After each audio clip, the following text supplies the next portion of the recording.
1. Hello, I'm Mario Toneguzzi, managing editor of Canada's Podcasts. Joining me today on Calgary's podcast is Chloe Smith, CEO and co-founder of Mercator AI in Calgary. Thanks for joining us today, Chloe. Thanks for having me, Mario. I really appreciate it. Well, let me just ask and start off our conversation here by telling me if you could tell me what Mercator AI is and what it does.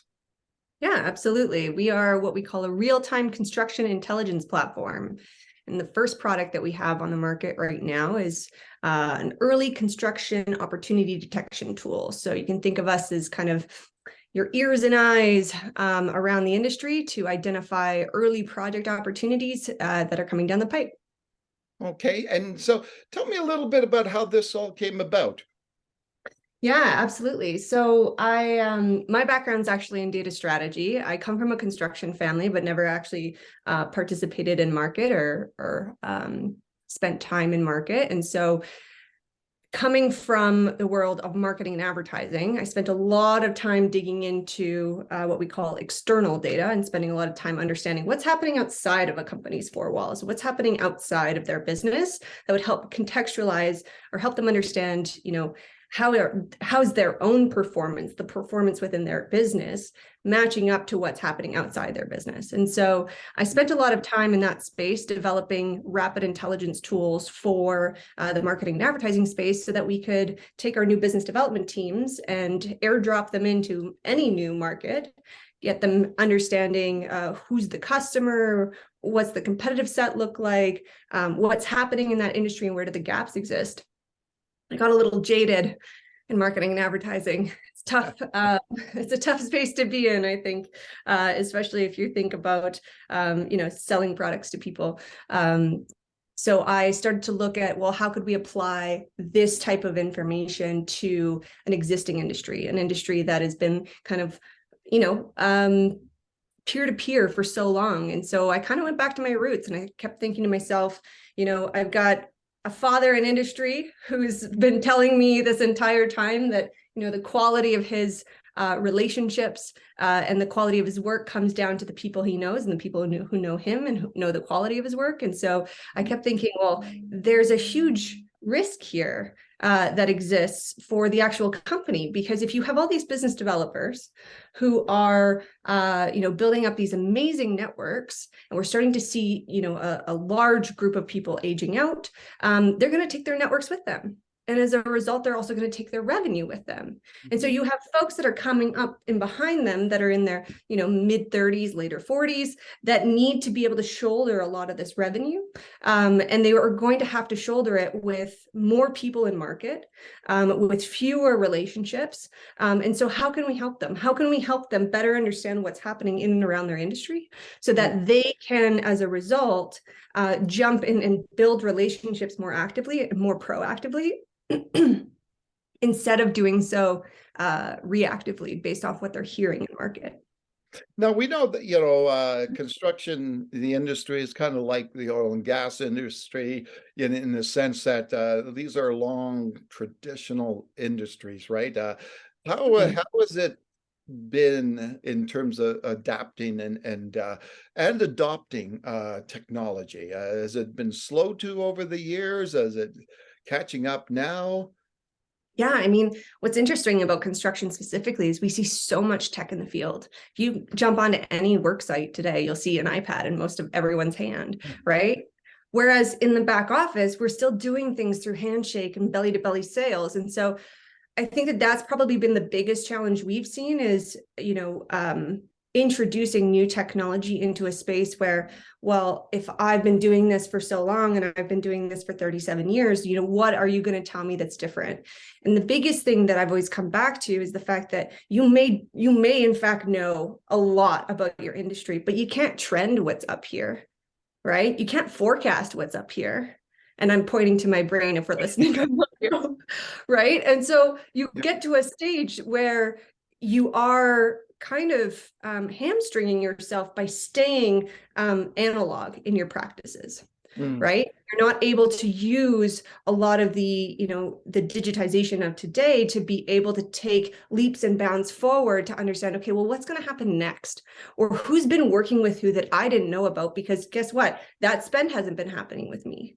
Or those clients don't work with me yet, or I haven't met them yet because, my industry is growing rapidly and they're new players and I'm trying to keep in touch with everybody, but I can't. So I think that's been one of the biggest challenges we've seen is, adoption from, say, an older generation, and yet the newer generation is feeling crunched. And so they're eager and rapidly trying to adapt. Now, what about, it's also a traditional industry that's sort of male dominated, right? I'm just wondering, like, how is it now? I know you said you come from a construction family, but how has it been for you as a female, a young female, to break into this industry with what you have? Mario, I was shocked when we started looking at our customer base and realizing that more than 60% are women. Oh, really? So I don't feel alone at all. I don't feel alone at all. Oftentimes we will present to other women that are in this space. I've had multiple, especially young women who are in the construction space, reach out because they want to learn more about construction tech.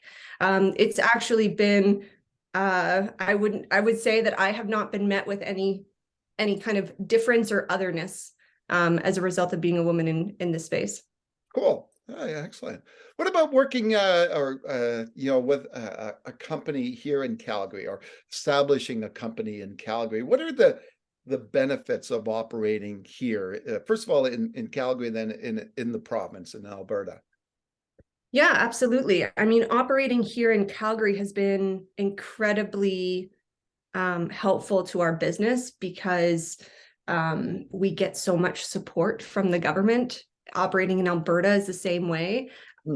We are such privileged companies to be able to be operating in Alberta and in Calgary and Edmonton as well, primarily because we have such amazing funding support here. We have Alberta Innovates, right? We have government grants that come from the city, like the OSIF fund, for example. There's a number of great funds that have been able to help us. So that's been one of the big ones.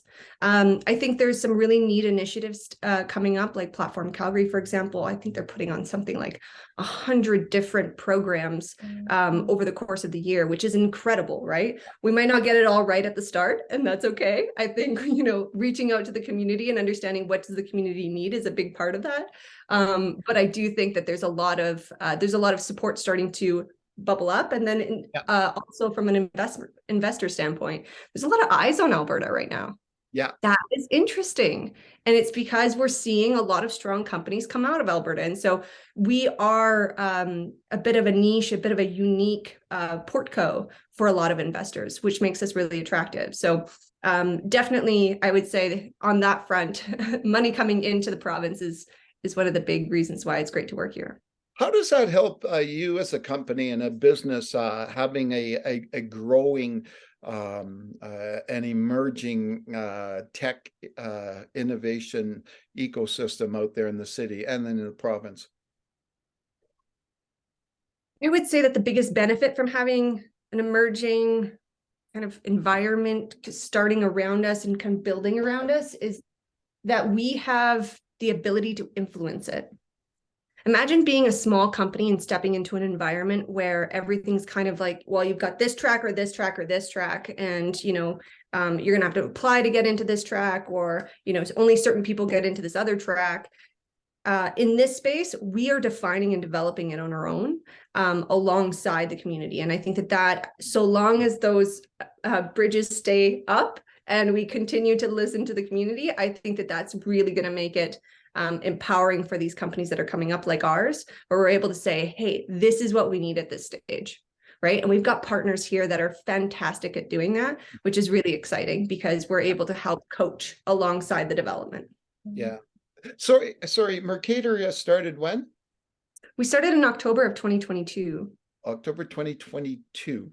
Okay. Oh, sorry, October 2020. Okay, October 2022. You know what? So COVID has really messed up the brain. Feels like the last 3 years Messed up have a lot been of our one. names, but no. But okay, so it's fairly young company. Not to get into the age issue, but you're fairly young, compared to me, anyways. But uh, what advice would you give to a young entrepreneur that has an idea and wants to start something? What would you tell them? I would I would look at a couple things. One is your idea, is that in a competitive space? Really understand your market. And is there a market for this? Two, is there a willingness to pay? And can you very quickly evaluate that willingness to pay and that market size? In terms of bootstrapping something and getting something out the door. Very early on, we sent out spreadsheets. Like it wasn't pretty, right?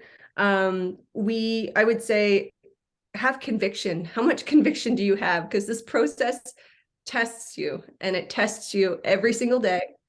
And if you aren't drinking your Kool-Aid on the days where things are not fun, it's going to be tough, and a lot of people will, bow out.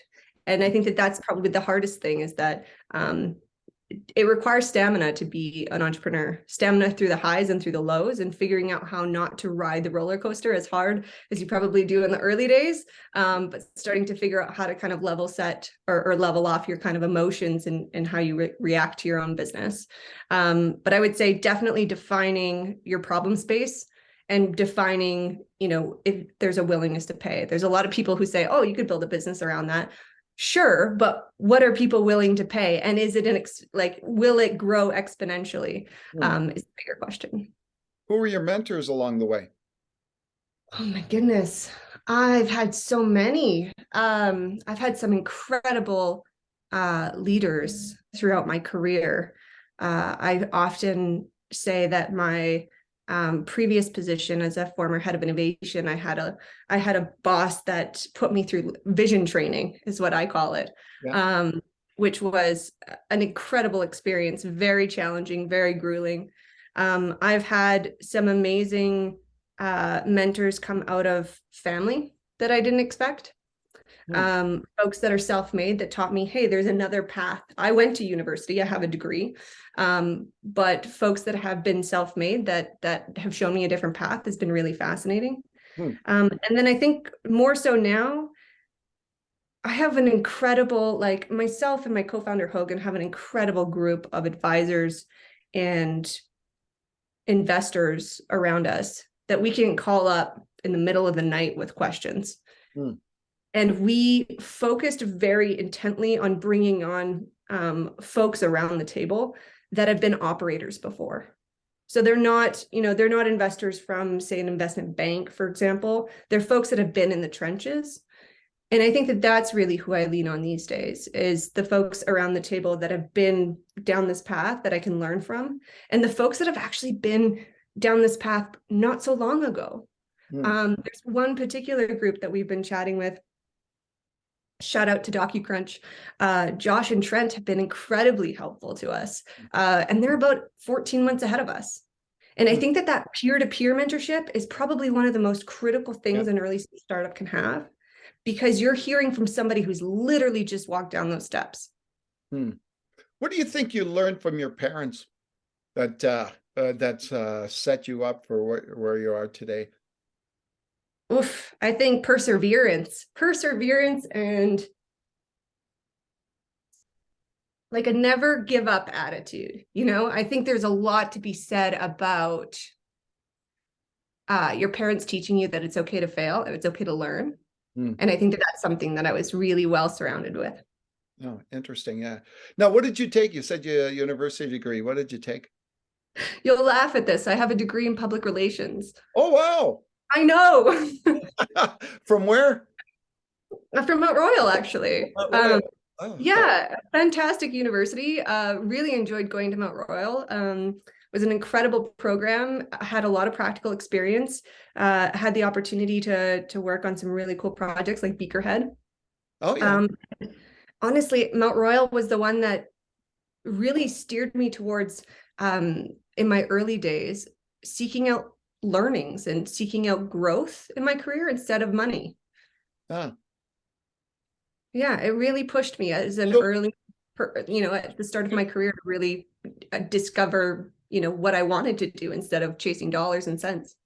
so what made that transition, or what sparked you to make that transition from what you were doing to become a PR type person, a communications person, to what you eventually, well, not eventually became, but before that even? One of the things that we do in public relations is we evaluate the impact of the work that we do. It's really, really important. It's one of the core value props of what we do in public relations. And so, and what we can deliver to our clients. And so when I joined a marketing and advertising agency and I asked the question, if somebody spends $100,000 with us, what value do we create for them? Yeah. And the question was, well, we deliver all these things, but we don't know the value we're creating.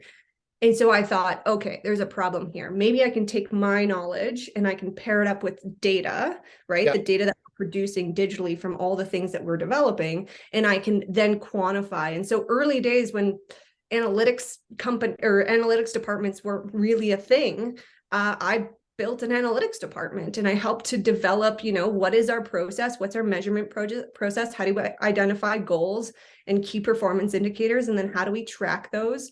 And as a result, we were able to start really defining the value that we were creating for customers. And that just snowballed. I just got really excited in how we can track user behaviors and how we can modify them, and kind of Yeah. went down that path of being a total creep. Interesting. So are you from Calgary then, originally?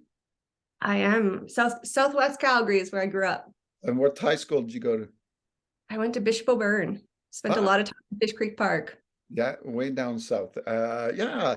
So, when having all that history of here being in Calgary, everybody talks about Calgary and Alberta, but Calgary specifically having that entrepreneurial spirit.